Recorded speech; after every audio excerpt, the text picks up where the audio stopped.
Imagine plummeting through freezing sky at 24,000 feet, trapped inside the severed tail section of a bomber, both arms shattered, your parachute destroyed, and German fighters still attacking you as you fall. This is not fiction. This happened to a 19-year-old gunner named Eugene Moran on his very first combat mission. What happened next defies every law of survival, and by the end of this story, you will understand why his crew called what he lived through absolutely impossible. Before we begin, please hit that subscribe button, smash the like, and drop a comment telling me where you are watching from, your city, state, or country. Trust me, you will want to see this story through to the very end. The cold came first, before the fear, before the violence, before everything else that would follow. It was the kind of cold that stops being a sensation and becomes a fact, like gravity or darkness. 24,000 feet above northern Germany on the morning of November 29, 1943, the temperature inside the tail gun position of the B-17 flying fortress named Rikki Tikki Tavi hovered somewhere near 60 degrees below zero. Staff Sergeant Eugene Moran, 19 years old, barely 4 months removed from his family farm in Wisconsin, sat hunched in that tiny plexiglass bubble, his breath freezing instantly into crystals that hung suspended in the thin air before settling onto the twin 50-caliber machine guns mounted before him. He had been airborne for 3 hours, his first combat mission. The briefing that morning had been terse, clinical in its efficiency. Bremen, Germany. Industrial target. Heavy resistance expected. Moran had nodded along with the others, his crew, men he barely knew, men whose lives now depended on his ability to shoot straight and stay alive. The pilot was a square-jawed lieutenant from Ohio whose name Moran kept forgetting in his nervousness. The navigator, Jesse Orison, had smiled at him before they boarded, a kind smile that said he remembered his first mission too. The waist gunners, the ball turret gunner, the bombardier, the flight engineer, all of them strangers bound together by aluminum and rivets, and the desperate hope that their luck would hold for just a few more hours. Bremen lay somewhere ahead, invisible through the clouds and the haze of industrial smoke that perpetually hung over the Third Reich like a shroud. The formation around them was tight, dozens of bombers stacked in combat boxes, a flying armada that stretched across miles of sky. Moran could see them through the plexiglass dark cruciform shapes against the pale winter sky, all of them flying in perfect geometric precision, each aircraft holding its position with a discipline that seemed almost beautiful until you remembered why they flew this way. Tight formations meant overlapping fields of fire. Tight formations meant survival. Break formation, fall behind, and you became prey. The first flak bursts appeared as black flowers blooming in empty air, ugly smudges of smoke and shrapnel that appeared without warning and dissipated just as quickly. Moran flinched at each explosion, his body responding before his mind could process what he was seeing. The sound came as dull, muffled thumps that he felt more than heard through the layers of heated suit and leather and fleece that encased him like a cocoon. Someone on the intercom said flak at 2 o'clock low, and Moran tried to look, but the tail position offered only a view behind and below. His world reduced to sky and clouds, and the diminishing coast of occupied Europe somewhere far beneath. Then they were over the target, and the bombardier was calling altitudes and headings, and the entire aircraft seemed to hold its breath for those final 30 seconds of the bomb run, when evasive action was impossible, when they had to fly straight and level while the flak gunners below adjusted their aim and sent up more of those black flowers. Closer now, close enough that Moran could hear the shrapnel pinging against the fuselage like hail on a barn roof. The bomber shuddered, dropped, shuddered again. Something hit hard, metal screaming, and then the aircraft lifted suddenly as the bombs released and they were turning, banking away from Bremen, heading back toward England and safety and the warm coffee that waited in the debriefing room. Moran allowed himself to breathe. 3 more hours. Just 3 more hours and he would have survived his first mission. 24 more to go before his tour was complete, before he could go home with honor and tell his father that he had done his part, that he had faced the enemy and not broken. The formation was reforming around them, bombers sliding back into their positions with practiced ease, and for a moment everything seemed routine, almost boring in its mechanical precision. The number 2 engine failed with a sound like an enormous door slamming shut. Moran felt it through the entire airframe, a violent shudder that threw him against the guns, and then black smoke was streaming past his position, thick and oily, blotting out the sky. The intercom erupted in voices, the pilot calling for the engineer, someone saying they were losing power, another voice saying they were falling behind. Moran craned his neck and saw what every bomber crew feared most. They were slipping backward, dropping out of formation, the protective umbrella of overlapping fire breaking apart as Ricky-Tikki-Tavi fell away from the group.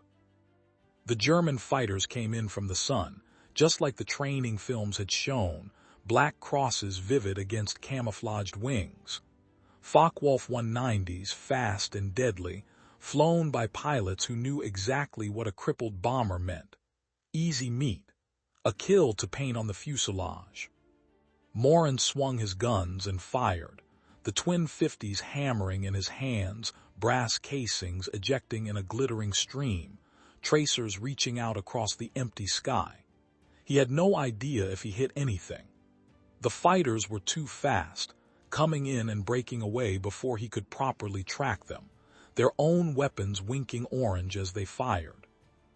The tail shuddered. Something hit the vertical stabilizer with a sound like a hammer on an anvil. Moran kept firing, his hands numb inside the heavy gloves, his world reduced to the ring sight and the gray silhouettes that flashed through it. Another fighter came in from below, climbing, and Moran walked his tracers into it, saw pieces fly off the wing, felt a savage satisfaction as the Focke-Wulf rolled away trailing smoke. Maybe a kill, maybe just damage. It did not matter. He kept firing. The intercom had gone silent except for the labored breathing of men under stress. Moran called out targets, called for help, got no response. He tried again. Nothing. Either the system was dead or there was no one left to answer. That thought should have terrified him, but there was no time for terror, only the mechanical process of tracking and firing, burning through ammunition at a rate that would have horrified the quartermaster back in England. Then the world exploded. The 20mm cannon shells hit the fuselage like the fist of an angry god, tearing through aluminum as if it were paper. Each impact a white-hot hammer blow that carved through flesh and metal with equal indifference. Moran heard screaming, cut off abruptly, and he knew without seeing that men were dying, that the compartments ahead of him were filling with blood and smoke, and the terrible debris of bodies torn apart by high-explosive rounds. He tried to call out, tried to raise anyone on the intercom, but there was only static and beneath it, faintly, a sound that might have been someone crying or might have been the wind screaming through new holes in the fuselage. A fighter came in from directly astern, guns blazing, and Moran fired back, both of them shooting at each other across a narrowing distance that made missing nearly impossible. He felt the impacts, felt the tail section shuddering under the hammer blows, saw the plexiglass starring and cracking. Something hit his left arm, a cold shock that spread instantly into burning agony. He looked down and saw blood, bright red against the pale sheepskin of his jacket, too much blood, flowing too fast. His right arm went numb a second later. Another impact, another wave of pain that made his vision gray at the edges. He could not feel his hands on the guns anymore, but they were still firing, his body working on pure reflex, muscle memory trained into him during countless hours on the range. The fighter broke away, or maybe it exploded, Moran could not tell. His vision was tunneling now, narrowing down to a gray circle that was getting smaller with each heartbeat. He tried to reach for his parachute harness, tried to remember the procedure for bailing out, but his arms would not obey. They hung useless at his sides, and the pain was so immense that it stopped being pain and became something else, a white noise that filled his entire universe. The bomber was shaking itself apart. Moran could feel it, the vibrations increasing, metal grinding against metal, the whole structure coming under stresses it was never designed to endure. Someone was still alive in the forward section. He could hear them on the intercom now.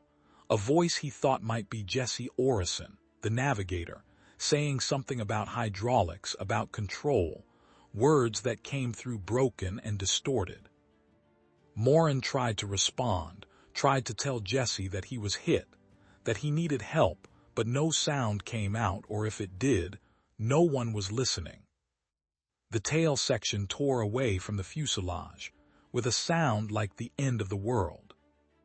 One moment Moran was part of an aircraft, damaged and dying, but still recognizably a machine designed to fly.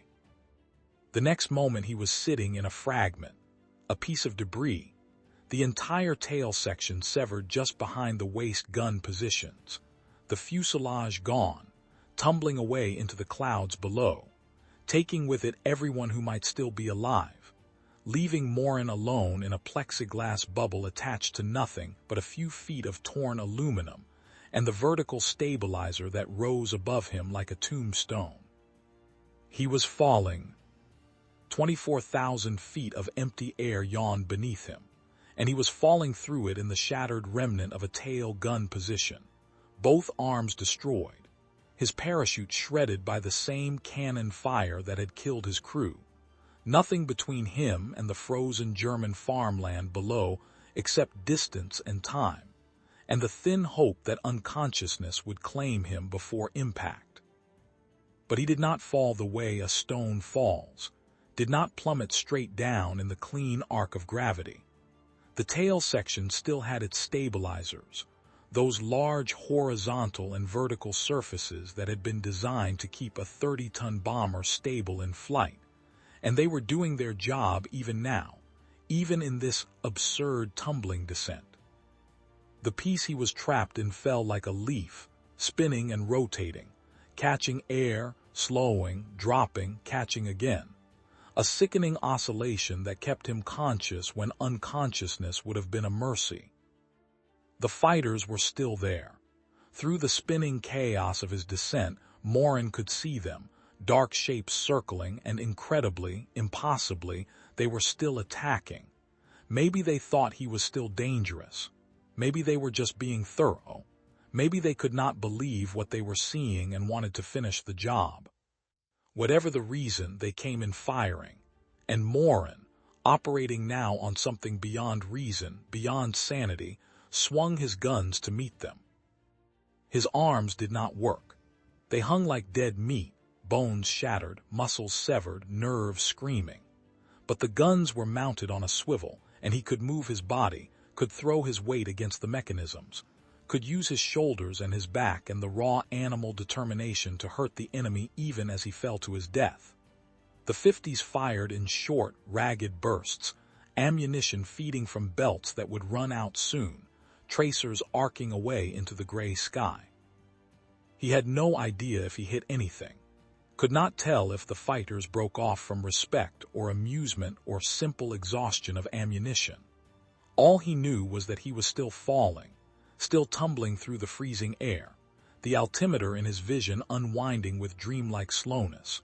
20,000 feet, 19,000, 18,000, the earth below resolving from an abstract concept into actual geography, fields and forests and roads visible now through breaks in the clouds. The pain had become his entire universe. Every rotation of the falling tail section threw him against the guns, against the shattered plexiglass, opening new wounds, grinding broken bones against each other. He wanted to scream but had no breath for it, the thin air at altitude stealing even that release. Blood had frozen on his face and his hair had turned his flight suit into a stiff, crackling shell. He thought about his mother, thought about the farm in Wisconsin, the way the snow looked on the fields in winter, clean and white and peaceful. Thought about his father, who had driven him to the recruiting station and shaken his hand like a man. No tears, no weakness, just pride in his eyes and the quiet certainty that his son would do his duty.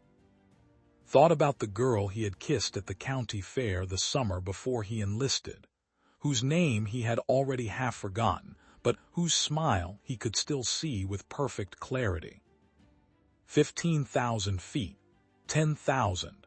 The ground was rushing up now, no longer abstract, no longer a concept. He could see individual trees, could make out the geometry of German farm buildings, roads filled with vehicles moving like beetles. The tail section was still spinning, still catching air, but it was descending faster now, gravity winning its inevitable victory. 5,000 feet. Moran stopped trying to fire the guns, stopped trying to do anything except brace for impact, though what good bracing would do when he hit at terminal velocity was a question he did not want to consider. His mind was strangely calm, almost detached, observing his own impending death with the clinical interest of a spectator. This was it. This was how it ended. 19 years old, first mission, dead in a German forest without even a body his family could bury. 3,000 feet. He could see individual branches on the trees now, could see the texture of plowed fields, could see everything with a hyperreal clarity that seemed like a cruel joke, his brain processing detail with perfect precision even as it prepared to shut down forever. 1,000 feet. The tail section hit the top of a tree line, the impact jarring but not catastrophic, branches snapping, the spinning slowing, the whole mass of metal and plexiglass, and dying gunner catching in the canopy like a grotesque Christmas ornament. It hung there for a heartbeat, suspended in the bare winter branches, and then the branches gave way and it fell again, tumbling through the trees, hitting trunk and branch and earth in a cascading series of impacts that should have killed him 10 times over. But did not. When the motion finally stopped, when the world went still and silent except for the creaking of stressed metal and the drip of hydraulic fluid, Eugene Moran was still alive. Broken, bleeding, both arms destroyed, bones shattered, in shock so profound that he could not feel the cold anymore, could not feel anything except a distant surprise that he was still breathing, but alive. He could not move, could not call for help, could barely think through the gray fog that was filling his mind. Above him, through the shattered plexiglass, he could see sky, pale winter sky, beautiful and indifferent. He watched it and waited, unsure what he was waiting for, unsure if he wanted rescue or just for the waiting to be over. The German soldiers found him within the hour. Wehrmacht infantry, regular army, their faces showing shock when they pulled back the torn metal and saw what was inside. They spoke rapidly in a language Moran did not understand, their voices seeming to come from very far away. Someone tried to pull him out and he screamed, the first sound he had made in what felt like hours, a sound that surprised him with its animal intensity. They left him there while they went for help, or maybe they just walked away to let him die in peace. Moran could not tell, could not keep track of time anymore, the minutes and hours blurring together into a continuous gray present. He might have passed out, probably did. When awareness returned, there were more voices, and this time they were trying to move him more carefully, cutting away the metal around him, extracting him piece by piece from the wreckage like archaeologists excavating something fragile and precious. The pain when they moved him was beyond description. He screamed again, screamed until his voice gave out, and then they were carrying him, and the sky was moving above him, and everything went dark. He woke in a room that smelled of carbolic acid and gangrene and human waste. A German military hospital, though calling it a hospital was generous. It was a requisitioned schoolhouse, beds crammed into former classrooms, staffed by exhausted doctors who were trying to manage the casualties from both the Western and Eastern fronts with resources that dwindled by the day. Moran lay on a bare mattress, both arms wrapped in bandages that were already soaked through with blood and serum, fever burning through him like a forest fire. The German doctors looked at him and shook their heads. They had no supplies to waste on an American prisoner who was going to die anyway. Infection had already set in, both arms turning black with gangrene, his temperature climbing to levels that should have killed him outright. They gave him water and left him alone to die. But there were two other prisoners working in the hospital, Serbian doctors captured on the Eastern Front, forced to treat German wounded but occasionally, when no one was looking, allowed to treat their fellow prisoners. Their names were lost to history, or perhaps Moran never knew them, but they looked at the 19-year-old American airman and decided he was worth saving. They had almost nothing to work with. No proper surgical instruments, no anesthesia worth the name, no antibiotics, no blood for transfusions. What they had was experience, desperation, and a kind of furious compassion for a boy who had somehow survived the unsurvivable.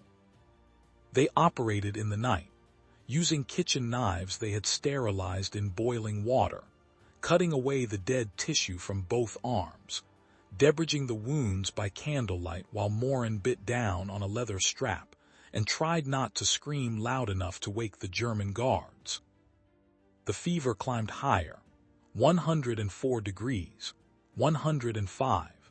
Moran drifted in and out of delirium, sometimes in the hospital, sometimes back in the tail gun position, sometimes on the farm in Wisconsin helping his father with the harvest. The Serbian doctors worked on him every night, changing bandages they had washed and boiled, draining infection, fighting a war against sepsis with weapons that would have seemed medieval even by the standards of the previous century. Somehow, impossibly, the fever broke. It took 2 weeks for Moran to understand that he was going to live, and another week to understand that living meant something very different now than it had before November 29th. Both arms were destroyed, saved from amputation by the skill of the Serbian doctors but reduced to useless appendages that hung at his sides, the bones healed wrong, the muscles wasted, the nerves damaged beyond repair. He could barely feed himself, could not dress himself, could not perform the 1,000 small tasks that a human body needs to maintain its dignity. The Germans transferred him to a prisoner of war camp, Stalag Luft 4 near the Baltic coast, a sprawling complex of wooden barracks surrounded by wire and watchtowers, home to thousands of American and British airmen shot down over Fortress Europe. The guards loaded him onto a train with other wounded prisoners, packed into cattle cars without heat or sanitation, and shipped him north through the frozen German winter. Stalag Luft 4 was designed to house 10,000 men. By the winter of 1944 it held nearly twice that, the barracks so crowded that prisoners slept in shifts, sharing bunks, sharing blankets, sharing the meager calories of Red Cross parcels that arrived irregularly and were often pilfered by the guards. Moran arrived weighing perhaps 120 pounds, his arms still bandaged, his body still fighting the last remnants of infection. The cold was worse than anything he had experienced in the air. The barracks had no insulation, no heat except what could be generated by burning the few scraps of wood the prisoners could scavenge. Men wrapped themselves in every piece of clothing they owned and still woke in the morning to find frost on the inside walls, their breath frozen in the air. Moran could not wrap himself in anything, could not pull a blanket over his shoulders, could not button a coat. Other prisoners helped him, men he did not know, men who had their own suffering to deal with but who saw a boy who needed help and gave it without question. Food became an obsession. The German rations were designed to keep prisoners alive but not healthy. A starvation diet of thin soup and black bread that provided perhaps 1,200 calories a day to men who needed 3,000. The Red Cross parcels helped when they arrived, but they were irregular, and even when they came, the guards took their share first. Moran lost weight steadily, his body consuming itself, muscle and fat disappearing until he was little more than skin stretched over bones. He learned to eat like an animal, his face in the bowl because his arms could not hold a spoon reliably, lapping up soup while other prisoners looked away and pretended not to notice. Pride was a luxury no one could afford. Survival was all that mattered, and survival meant abandoning every social convention, every dignity, every pretense of civilization. The days blurred together, one indistinguishable from the next.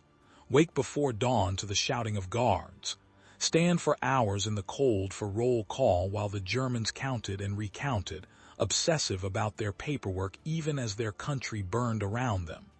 Return to the barracks to sit and wait and try not to think about food. Sleep. Wake. Repeat. The only variation was the mail call, irregular and sporadic, letters from home that arrived months late, already obsolete by the time they were read, but treasured anyway because they proved that somewhere beyond the wire, beyond the war, normal life still existed. Moran received his first letter from his mother in March of 1944, 4 months after he had been shot down. She wrote about the farm, about his father's rheumatism, about the new calf born in February, about the weather and the church social, and all the mundane details of a life he could barely remember living. She did not ask about his arms, did not ask about the crash, did not ask anything that would require him to remember. At the bottom, in her careful schoolteacher script, she wrote that she prayed for him every night and knew he would come home safe. He read the letter 20 times before it fell apart in his hands. The winter of 1944 turned into the spring of 1945, and the war ground on, and the prisoners in Stalag Luft 4 began to hear rumors. The Russians were coming from the east, their advance unstoppable, their artillery already audible on clear days as a distant rumble like summer thunder. The Germans were panicking, burning documents, evacuating camps ahead of the Soviet advance. What would happen to the prisoners when the Russians arrived was a topic of constant speculation. Some thought liberation. Others, remembering the brutal efficiency of the Nazi regime, thought execution. In early February, the guards roused the entire camp before dawn and announced they were marching west. No explanation, no destination. Just the order to assemble, to bring whatever they could carry, to prepare for a long walk. The Black March had begun. 86 days. That is how long the march lasted. 86 days in the frozen winter of a collapsing Third Reich. 10,000 prisoners driven west through snow and ice, and roads clogged with refugees fleeing the Soviet advance. The guards shot anyone who fell behind, shot anyone who tried to escape, shot anyone who looked at them wrong. Bodies littered the roadside, American and British boys who had survived flak and fighters and crashes only to die of exhaustion in a German ditch. Moran should have died in the first week. He could barely walk, his body already weakened by months of starvation, his useless arms throwing off his balance with every step. Other prisoners helped him, forming a rotation, one man on each side holding him upright when he stumbled, sharing their meager rations, sharing their blankets at night when they collapsed in frozen fields or abandoned barns. He never learned all their names. They died or were separated or simply disappeared into the chaos of the march, and others took their place, an endless relay of anonymous compassion. They marched through villages burned by their own retreating armies, through forests shattered by artillery, through roads so crowded with refugees that progress was measured in yards per hour. The guards were as starved and exhausted as the prisoners. Boy soldiers and old men scraped from the bottom of the Wehrmacht barrel, but they still had rifles, still had orders, and they followed those orders with the mechanical precision of a regime that was dying, but had not yet admitted it. At night, huddled in whatever shelter they could find, the prisoners told stories to keep themselves awake, because falling asleep in the cold meant freezing to death. They talked about home, about jobs they had before the war, about families waiting for them, about the meals they would eat when they finally got back to civilization. Moran talked about the farm, about helping his father with the harvest, about the smell of hay in the barn loft, about his mother's cooking. He talked and talked, the words keeping him anchored to life, giving him a reason to wake up when morning came. March turned into April. The column of prisoners stretched for miles, thousands of men in ragged uniforms, moving west through a country that was tearing itself apart. Allied aircraft flew overhead, their contrails white against the spring sky, and the prisoners waved and cheered even though the planes could not see them, even though for all the pilots knew they were just another column of German troops retreating from the inevitable. The guards were deserting now, slipping away in the night, realizing that the war was lost and seeing no point in dying for a regime that had already abandoned them. The senior Allied officers among the prisoners took command by default, trying to maintain some kind of order, trying to keep 10,000 starving men from scattering across the German countryside, where they would be easy targets for SS units still looking for someone to kill. On April 26, 1945, near the Elbe River, American tanks appeared on the horizon. The prisoners saw them and began to run, or tried to run, their bodies so weak that running was more of a fast shuffle, but they moved toward those tanks with every ounce of strength they had left, shouting and crying and laughing all at once. The tankers stared at them in horror, these skeletal figures in rags, and radioed back for medics and ambulances and food. Eugene Moran weighed 93 pounds. His arms hung useless at his sides. He could barely stand without support, but he was alive and the war for him was over. They flew him to England first, then to a hospital in the United States, then to a series of rehabilitation facilities where doctors tried to repair what the Serbian doctors had saved. The bones had healed wrong and had to be rebroken and reset. The muscles had atrophied and had to be retrained. The nerve damage was permanent, they told him. He would never regain full use of his arms, never be able to do the work he had done before the war. He nodded and said nothing, and endured the operations and the physical therapy, and the slow, grinding process of learning to live in a body that had betrayed him. He went home to Wisconsin in the fall of 1945, taking the train north from Chicago, watching the familiar landscape roll past the window, fields ready for harvest, barns and silos and small towns that looked exactly as they had when he left. His parents met him at the station, his mother crying, his father gripping his shoulder in a way that said more than words could.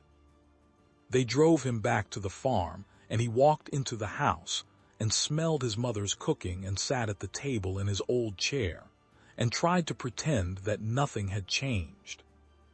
But everything had changed. He could not help with the heavy work, could not lift bales or repair fences or do any of the 1,000 tasks that farming required.